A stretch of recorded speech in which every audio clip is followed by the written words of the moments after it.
Scanning for audio.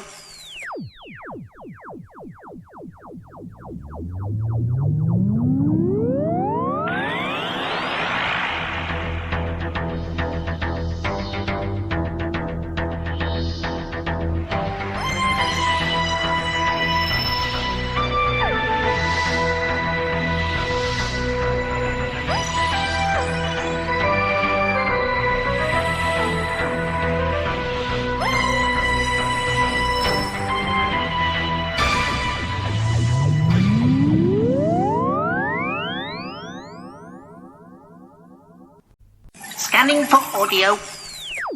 Hello and welcome to a Tin Dog podcast. Now, this time I'm trying my new on-location kit, which will allow me to talk to you directly. I hope you don't mind saying a microphone in shot, but I can't really see there being a problem.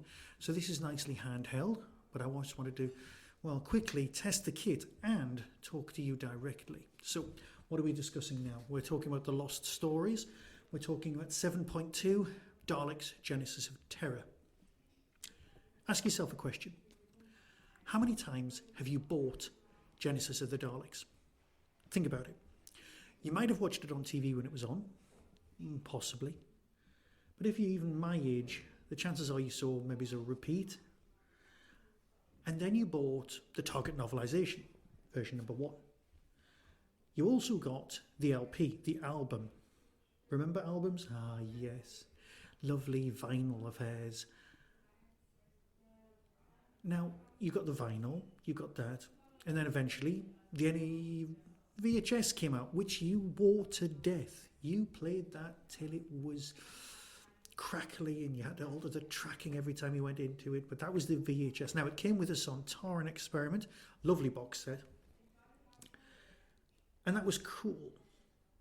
And then, eventually, the tape came out. Yes, the cassette tape. I know you bought that as well. You bought that with Slipback. Very exciting. The tape was basically just, the album that you already owned. Again, I'm sure there was a Laserdisc at some point, which you didn't buy because you're not that kind of a person. But then again, beyond that, came the DVD. And of course, there's the Blu-ray. So you've bought it 400 times. That's my estimation. Oh, also you've bought the Target novelisation 3 times because you keep finding it in second-hand bookshops or people just keep giving it to you. Well, here's your chance to own it yet again. Except it's not. You think, because you're so used to like some sort of Pavlovian response, going, I must own every episode, every time that Genesis of the Daleks gets repeated, I must own it. I must own every version. It's built into it. It's literally part of our DNA. This is a release from Big Finish. And because that's our trigger response to this story, because of course it's nearly always voted best story ever, and it is a cracking story, let's face it, they've released it again. Except they haven't. We've probably bought this without thinking that it's, the original version, which it kind of is, ish. Let's look at the synopsis. In a paved garden outside Time, the Doctor is presented with an awful prophecy, the conquest of all times by the Daleks.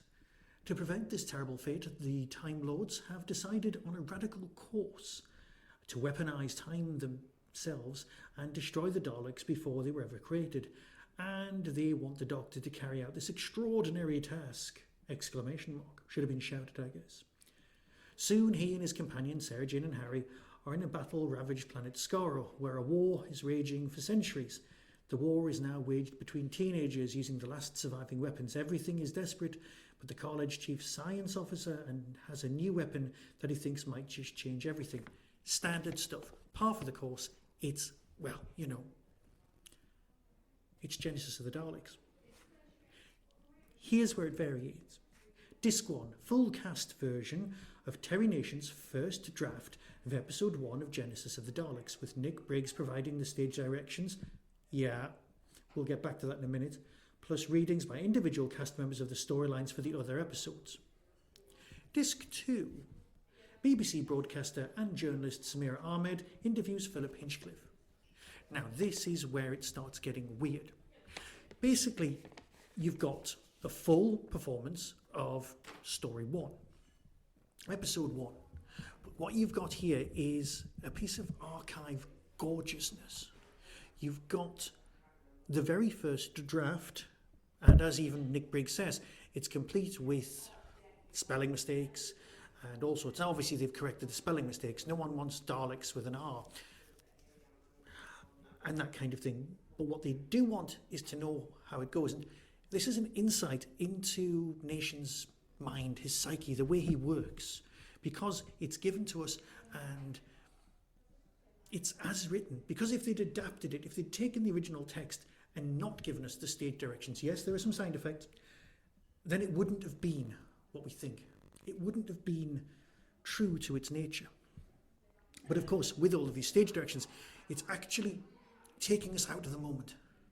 It's taking what we're given and turning it into something different.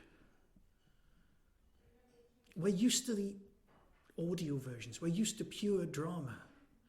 And the Dalek story, Genesis itself, is so visual. There are so many moments of just silence. You can put it on, but the actual text you can shrink down into the length of, well, an album. It's a cracking, fast-paced story, but on TV it's 6 episodes long. It doesn't exactly plod, but it does take its time to get where it's going. Yes, a lot of people have argued that this is in fact a Pertwee story, and I can see the argument. But what we're presented with here is, I'm not going to say curate's egg, because curate's egg is wrong. What we're presented with here is something that is an archive piece. If you're just turning up to hear an original version of Genesis of the Daleks, you may be disappointed, because even the sound quality of Sarah, Harry and Tom sounds a little bit nowhere near as good quality as usual. Not quite sure what was going on. Nobody's phoning it in, but it just sounds a bit more muffled, like a next generation copy, or I don't really know. And of course, you only get episode 1. You get episode 1 read through, and then you get the breakdowns of what happens in each one. And it is interesting from a writer's point of view to know what this is, to know what these breakdowns are, what they sound like. But that's all they are. You'll listen to it once. Disc 2, Philip Hinchcliffe's interview, now that's better. Ahmed approaches the subject not like any of us, not at a convention where you would interview Philip and ask the same questions over and over again. Yes, she's definitely done her research and she's got lots of notes from the Blu-ray and things like that. And she talks about specific events, the sort of thing that does come up at conventions. But she is a very, very good interviewer. Not quite sure how Big Finish managed to crack this. It's a great interview. And when I'm listening to it, I was thinking, you know what? This should have been the other way around. This should have been Philip Hinchcliffe's interview with an extra of some Dalek snippings. And that's kind of what this is. I'm not having a go at the A release by any stretch of the imagination, but it might not be for you. But of course, you've probably already ordered it because, like me, you're designed on a genetic level to always buy Genesis of the Daleks. The Hinchcliffe interview is revealing and impressive and heartfelt and all of the things that we really need from any form of Doctor Who. It's a lovely insight into his time, and as far as I'm concerned, this is the Philip Hinchcliffe interview box set, and the extras, well, they're the Dalek story. If you approach it like that, you will not be disappointed. However, if you've come for the Daleks, well, stay for the Hinchcliffe. I'll stop now and let you hear the trailer, because there'll be a lot of people out there kicking off going, oh, this is the worst thing Big Finish have ever done. Well, they're wrong. It's an archive piece. It's not meant to be the same normal stuff. See it for what it is. Here's the trailer and decide for yourself. Until next time, be seeing you. From Big Finish Productions, the worlds of Doctor Who, the lost stories. We dislike ordering you into a mission that is virtually a death sentence. Death sentence. Daleks, Genesis of Terror. How am I to be involved? We wish you to enter the time circle and return to Skaro. Not my favorite planet. The TARDIS is in limbo. She materializes in a garden where a Time Lord is waiting for me.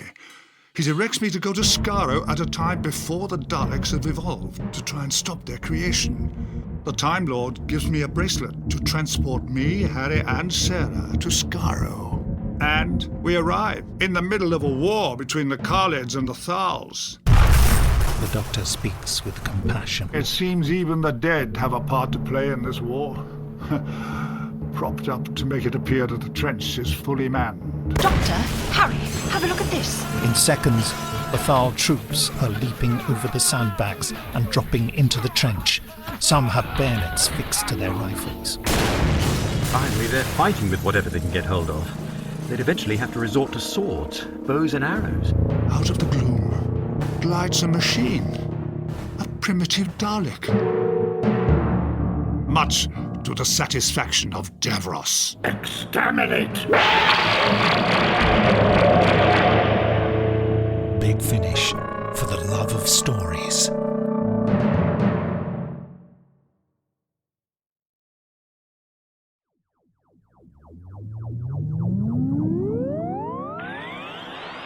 That was the Tin Dog Podcast.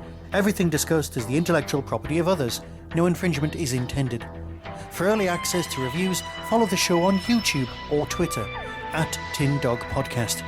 To contact the show, email tin-dog@hotmail.co.uk. The Tin Dog Podcast is a founder member of the Doctor Who Podcast Alliance.